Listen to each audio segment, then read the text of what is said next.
Assalamualaikum warahmatullahi wabarakatuh.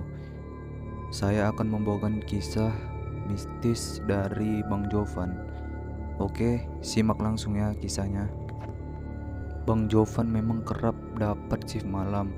Kantornya ada di lantai 2 sebuah bangunan 15 lantai. Saat bertugas malam, Bang Jovan pernah diganggu makhluk halus. Bang Jovan mengaku sejak awal ia bekerja ada sesuatu yang membuatnya tidak nyaman di tempat tersebut.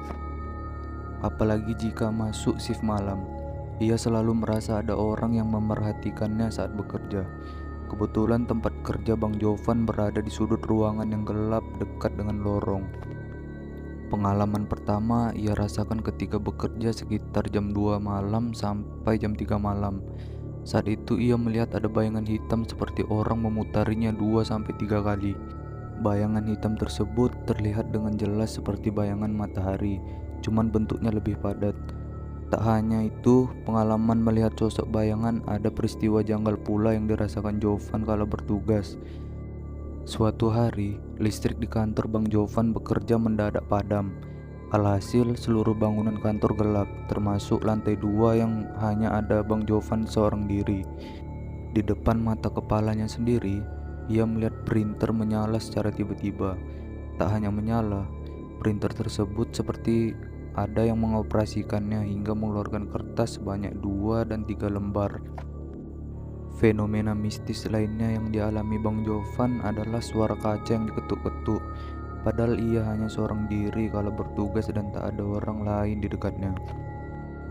Pernah suatu ketika, Bang Jovan melihat pintu penutup hidran tiba-tiba terbuka dan berayun sendiri. Kejadian mengerikan itu pun ia rasakan ketika hendak ke kamar mandi melewati janitor. Tiba-tiba gagang pel yang berada di janitor bergerak hingga berpindah. Tugas malam kadang membuat Bang Jovan mengantuk dan memutuskan untuk tidur sejenak. Ada satu spot tidur yang nyaman di kantor, yakni ruang perpustakaan. Bang Jovan mengaku kalau ia sering bermimpi buruk kala tidur di tempat tersebut. Setidaknya Bang Jovan pernah 3 kali bermimpi buruk di tempat tersebut. Salah satu yang paling menyeramkan adalah mimpi dikejar sosok kuntilanak di dalam hutan. Sosok tersebut sangat nyata hingga membuatnya takut dan deg-degan. Pertama, mimpi sedang jalan-jalan di hutan. Tiba-tiba dari jauh ada yang mendekat dengan cepat. Seram sekali mukanya. Saya akhirnya lari sekencang mungkin minta tolong sampai nyebut nama papa dan mama dalam mimpi itu. Anehnya mimpi itu seperti sungguhan. Sampai mau bangun aja susah, terang Bang Jovan saat dihubungi melalui telepon. Mimpi kedua pun tak kalah menyeramkannya dengan yang pertama. Bang Jovan bermimpi melihat keluarganya dibunuh oleh seseorang. Anehnya di belakang orang tersebut terdapat sosok seperti jin yang berdiri melihat ke hadapannya. Ia melihat makhluk tersebut berambut gondrong dengan badan yang cukup besar. Saking nyatanya bahkan air mata Bang Jovan pun ikut menetes dalam mimpi tersebut. Mimpi Bang Jovan yang ketiga saat tidur di perpustakaan adalah melihat satu ruangan kantor dalam posisi gelap.